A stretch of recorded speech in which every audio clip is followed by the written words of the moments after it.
Alright, so this is chemical nomenclature ionic compounds with polyatomic ions. So polyatomic ions are groups of atoms that are covalently bonded, but they carry an overall net charge. What that means is that you have two nonmetals usually that are covalently bonded together that have a charge, which makes them an ion. And polyatomic ions are just meaning more than one atom ion. So if you look down in this table of examples,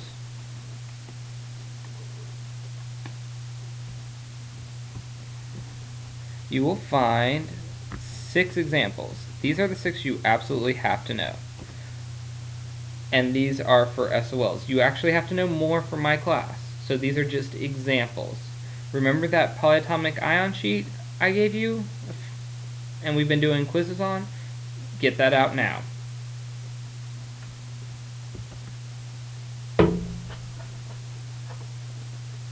Now,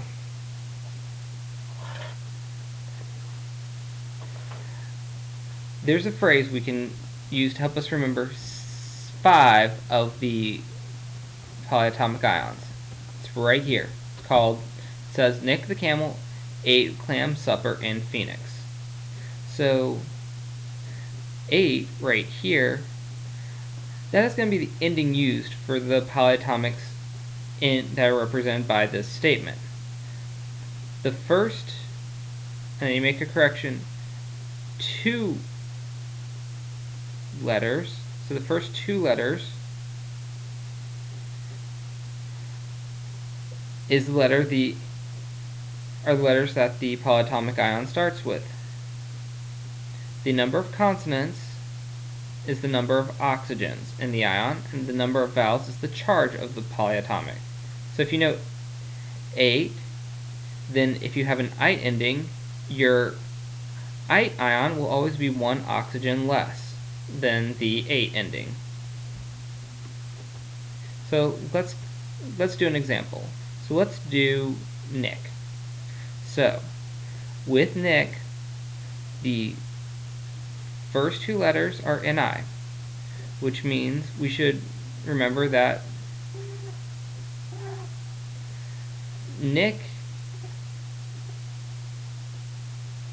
is equal to the nitrate ion. So in Nick you have 3 consonants. So nitrate starts with an N because nitrate sounds like nitrogen, so it should have a nitrogen.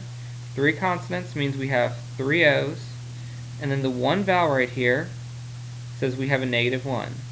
So if nitrate is NO3, nitrite be NO2, -1. So the 8 and ite always have the same charge, it's just the 8 always has 1 more oxygen than the ite ending. So let's do another. So let's do camel.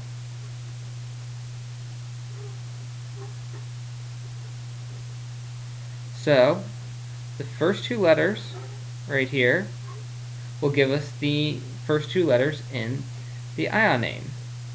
So here, since the first 2 letters are C and A, we will have carbonate. Oops, I need to spell it right.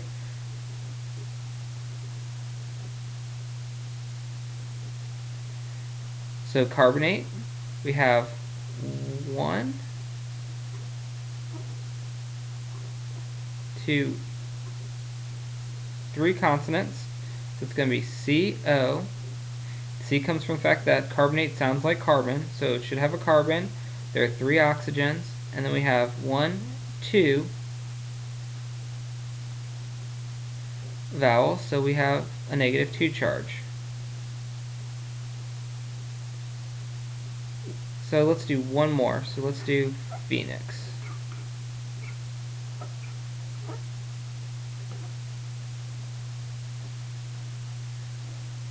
So Phoenix, the first 2 letters are pH. So the only ions we have talked about with the pH start are the phosphate and phosphite. So because if we look at our statement, Nick the camel ate clam supper in Phoenix, phosphate will be our ion name, and we get that from phos, and it has to be 8. So that means we're going to have a phosphorus. There are 1, 2, 3, 4 consonants, so that means we have 4 oxygens, and 1, 2, 3 vowels. So that gives us a -3 charge.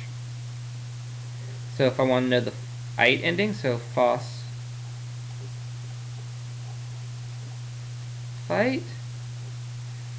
then it's going to be PO, 3 negative, and if you remember, the ite ending is always 1 less oxygen, so it's going to be PO3, 3 negative. So let's move on to naming and doing chemical formulas. We're going to start by naming this time. So Ba, so if I look on my periodic table, which you should get out and look at, Ba stands for barium, and then CO3, if you're looking at your ion sheet, would be carbonate. Notice, because Ba is not a transition metal or a p-block metal, we don't have to put a Roman numeral. So over here, Al, if you look on your periodic table, stands for aluminum. Because aluminum is one of the exceptions, we don't have to put a Roman numeral. Then we just name the polyatomic ion, sulfate. Notice I am not changing the ending to the polyatomic ions. This is because we keep polyatomic names the way they are. So Zn, so if you look on the periodic table, Zn stands for zinc. ClO, you're going to have to look at your polyatomic ion sheet. This one will be hypo. Sorry, I misspelled that.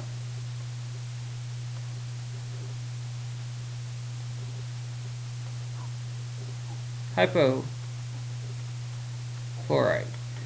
The reason it's hypo is because ClO, it's 1 less than chlorite, so we typically use the hypo prefix.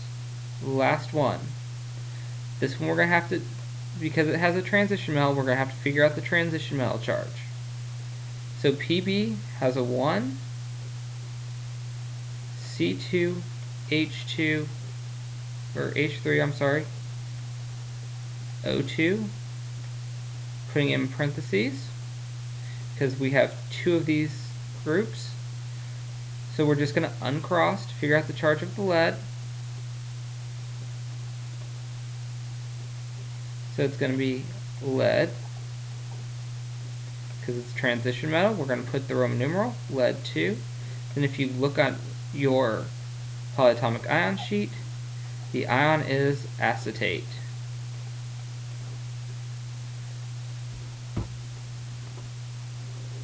So now we're going to do formula writing with polyatomic ions.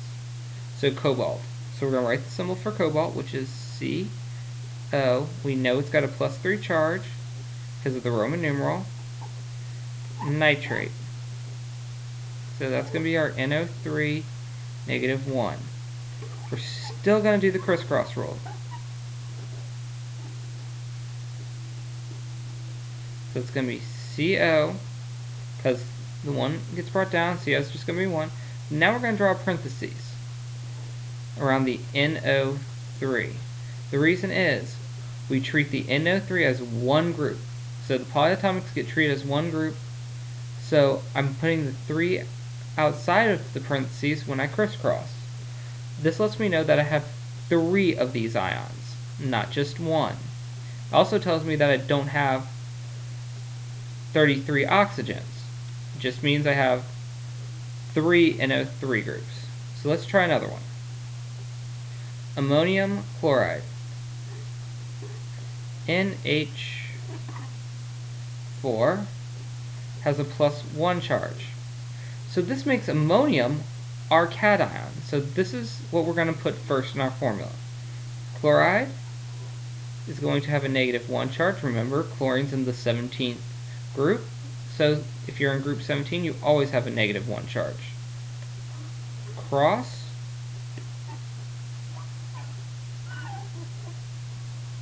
and you get NH4